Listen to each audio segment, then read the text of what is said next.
कलयुग की इस घोर अंधकारमयी बेला में जब अधर्म अपने चरम पर पहुंच चुका है, जब मनुष्य का विवेक सो चुका है और सत्य को दबाया जा रहा है, तब एक प्रश्न हर हृदय में उठता है कि क्या अब भी कोई आशा शेष है? क्या अब भी कोई अवतार आएगा? क्या अब भी अधर्म का अंत होगा? और इसी प्रश्न का उत्तर है कल की अवतार। इसलिए आज की इस दिव्य कथा में अंत तक बने रहिए, एक भी शब्द मिस मत कीजिए और अभी हमारे चैनल धर्म की पुकार को सब्सक्राइब कीजिए तथा कमेंट में जय कल की अवतार अवश्य लिखिए, क्योंकि ऐसा दुर्लभ ज्ञान आपको और कहीं सुनने को नहीं मिलेगा। जय गौरी नंदन। आज की इस दिव्य कथा में हम जानेंगे कि कल की अवतार कौन है, कब आएंगे, क्यों आएंगे और उनका आगमन इस सृष्टि को कैसे बदल देगा। जब चारों ओर पाप, छल, कपट, हिंसा और अधर्म फैल चुका होगा, जब राजा प्रजा का भक्षक बन जाएगा, जब धर्म केवल दिखावे तक सीमित रह जाएगा, तब भगवान विष्णु स्वयं अपने अंतिम अवतार के रूप में प्रकट होंगे। शास्त्रों में वर्णित है कि कल की अवतार का जन्म शंभल ग्राम में एक ब्राह्मण कुल में होगा। उनके पिता का नाम विष्णु यश और माता का नाम सुमति होगा। परंतु यह जन्म साधारण नहीं होगा, यह जन्म युग परिवर्तन का संकेत होगा। कल की अवतार श्वेत अश्व पर सवार होंगे, उनके हाथ में चमकती हुई तलवार होगी। वह तलवार केवल अस्त्र नहीं होगी बल्कि न्याय का प्रतीक होगी, अधर्म के विनाश का संकल्प होगी। जैसे ही कल के अवतार प्रकट होंगे, पृथ्वी स्वयं कंपन करने लगेगी, आकाश में अद्भुत संकेत दिखाई देंगे और अधर्मी आत्माएं भय से कांप उठेंगी। गरुड़ पुराण, भविष्य पुराण और विष्णु पुराण में स्पष्ट उल्लेख मिलता है कि कलयुग के अंतिम चरण में मनुष्य पशु से भी अधिक क्रूर हो जाएगा। गुरु शिष्य को ठगेगा, मित्र मित्र को धोखा देगा, माता पिता का अपमान होगा, स्त्री का सम्मान समाप्त हो जाएगा और धर्म केवल पुस्तकों तक सिमट जाएगा। उसी समय भगवान विष्णु कल्कि के रूप में अवतरित होंगे। कल की अवतार केवल युद्ध करने नहीं आएंगे, वे पहले चेतावनी देंगे, वे पहले सत्य का प्रकाश फैलाएंगे, लेकिन जो नहीं सुधरेंगे उनका अंत निश्चित होगा। उनकी तलवार केवल शरीर को नहीं बल्कि पापी आत्मा के अहंकार को काटेगी। कहा जाता है कि कल की अवतार के साथ कुछ दिव्य आत्माएं भी होंगी जो पूर्व युगों में तपस्या द्वारा सिद्ध हुई होंगी। वे धर्म की सेना बनकर अधर्म के साम्राज्य को समाप्त करेंगी। यह युद्ध केवल भौतिक नहीं होगा, ये चेतना का युद्ध होगा, सत्य और असत्य का युद्ध होगा। कल की अवतार के आगमन के साथ ही समय की गति बदल जाएगी। कलयुग का अंत और सतयुग का आरंभ होगा। मनुष्य का हृदय पुनः शुद्ध होगा। धरती पर फिर से प्रेम, करुणा और सत्य का वास होगा। झूठ का साम्राज्य टूट जाएगा।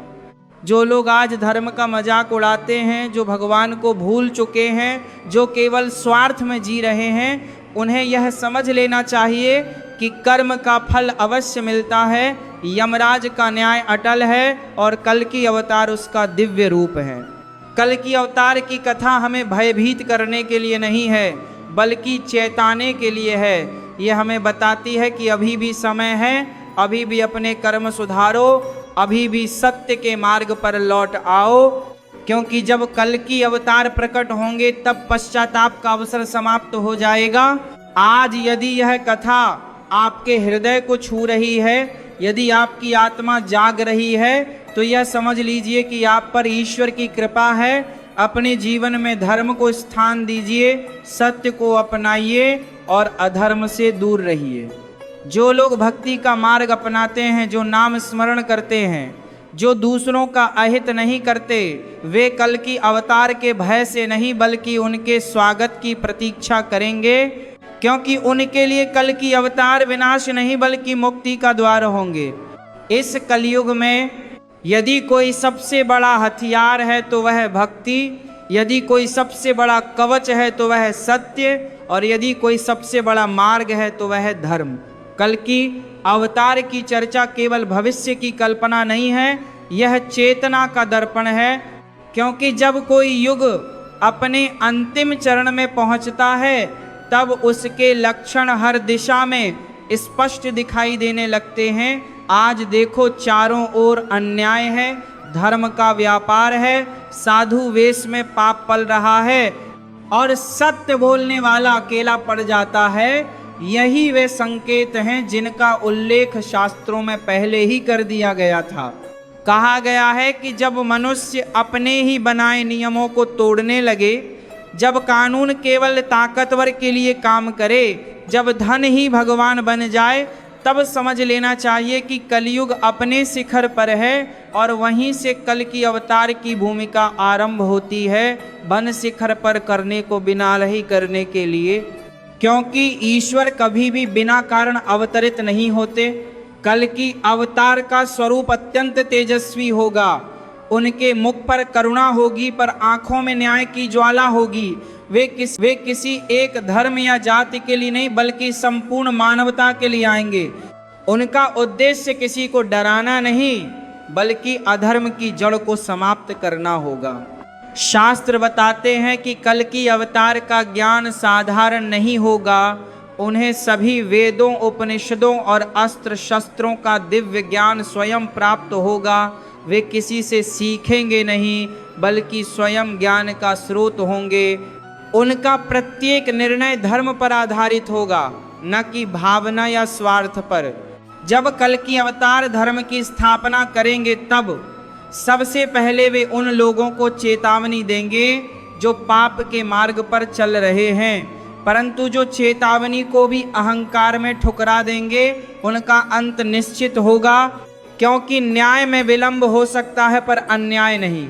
ये भी कहा गया है कि उस समय मनुष्य का शरीर दुर्बल होगा, आयु कम होगी, स्मरण शक्ति क्षीण होगी और आत्मा पर मोह का आवरण होगा।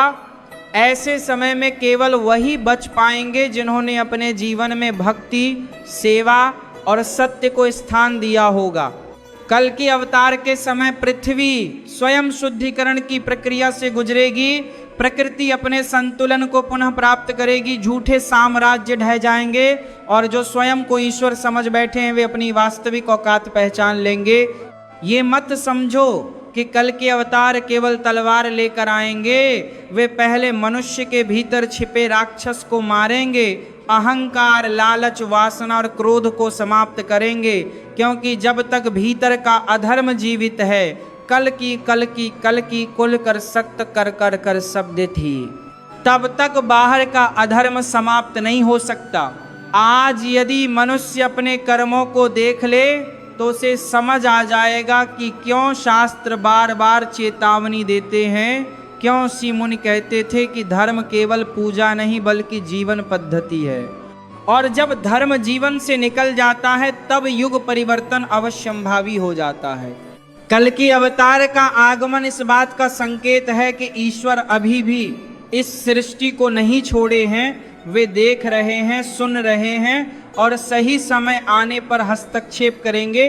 परंतु उस हस्तक्षेप से पहले मनुष्य को स्वयं को सुधारने का अवसर दिया जा रहा है। जो इस अवसर को पहचान लेता है वही वास्तव में बुद्धिमान है और जो इसे नज़रअंदाज करता है वह अपने ही विनाश का कारण बनता है।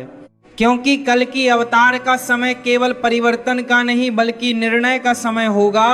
जब शास्त्रों में कल की अवतार का वर्णन किया गया तब केवल एक व्यक्ति के जन्म की बात नहीं की गई बल्कि उस मानसिकता के अंत की घोषणा की गई जो धर्म को कमजोरी समझती है और अधर्म को चतुराई। क्योंकि युग का पतन केवल युद्ध से नहीं होता, वह तब होता है जब मनुष्य भीतर से खोखला हो जाता है। आज मनुष्य बाहर से अत्यंत सभ्य दिखाई देता है पर भीतर उसका विवेक सो चुका है। वह सत्य को जानता है फिर भी झूठ का साथ देता है। वह धर्म को समझता है फिर भी अधर्म से समझौता करता है। यही वह स्थिति है जिसे शास्त्रों में कल की काल का प्रारंभ कहा गया है। कहा गया है कि उस समय गुरु होंगे पर ज्ञान नहीं होगा, ग्रंथ होंगे पर आचरण नहीं होगा, मंदिर होंगे पर मर्यादा नहीं होगी और जब आस्था प्रदर्शन बन जाए तब समझ लेना चाहिए कि युग अपने अंतिम चरण में प्रवेश कर चुका है। कल की अवतार का आगमन किसी एक दिन अचानक नहीं होगा। उसके पहले संसार में अनेक संकेत प्रकट होंगे। धरती असंतुलित होगी, छतु समय पर नहीं आएंगी, आपदाएं बढ़ेंगी, पर इन सब से भी बड़ा संकेत होगा मनुष्य का नैतिक पतन। क्योंकि जब पाप को सामान्य और धर्म को बोझ समझा जाने लगे, वही सबसे बड़ा खतरा होता है। शास्त्र बताते हैं कि कल की अवतार के समय शासक रक्षक नहीं भक्षक होंगे। जनता भय में जिएगी और न्याय केवल नाम मात्र का रह जाएगा, परंतु उसी अंधकार में कुछ दीपक भी जलते रहेंगे। वही सच्चे भक्त होंगे और उसी भक्त भी जलते रहेंगे। वही धर्म की अंतिम आशा होंगे। कल की अवतार उन भक्तों के लिए भय नहीं बल्कि आश्वासन होंगे, क्योंकि ईश्वर कभी अपने भक्तों को छोड़ते नहीं। वे केवल उनकी परीक्षा लेते हैं और जो उस परीक्षा में खरे उतरते हैं वही नए युग के साक्षी बनते हैं। ये भी कहा गया है कि कल की अवतार का नाम सुनते ही अधर्मी कांप उठेंगे, क्योंकि सत्य की सबसे बड़ी विशेषता यही है कि वह स्वयं को प्रमाणित करने के लिए किसी प्रमाण की आवश्यकता नहीं रखता। उसका केवल प्रकट होना ही अधर्म के लिए विनाशकारी होता है। आज यदि मनुष्य स्वयं से एक प्रश्न पूछे कि क्या उसका जीवन धर्म के मार्ग पर है, क्या उसके कर्म दूसरों को पीड़ा नहीं दे रहे, क्या उसका धन किसी का शोषण करके तो नहीं आया, तो यही आत्ममंथन कल की काल की सबसे बड़ी तैयारी है। कल की अवतार केवल बाहरी युद्ध नहीं लड़ेंगे, वे चेतना का युद्ध लड़ेंगे। वे यह सिद्ध करेंगे कि धर्म तलवार से नहीं बल्कि सत्य, साहस और करुणा से जीवित रहता है।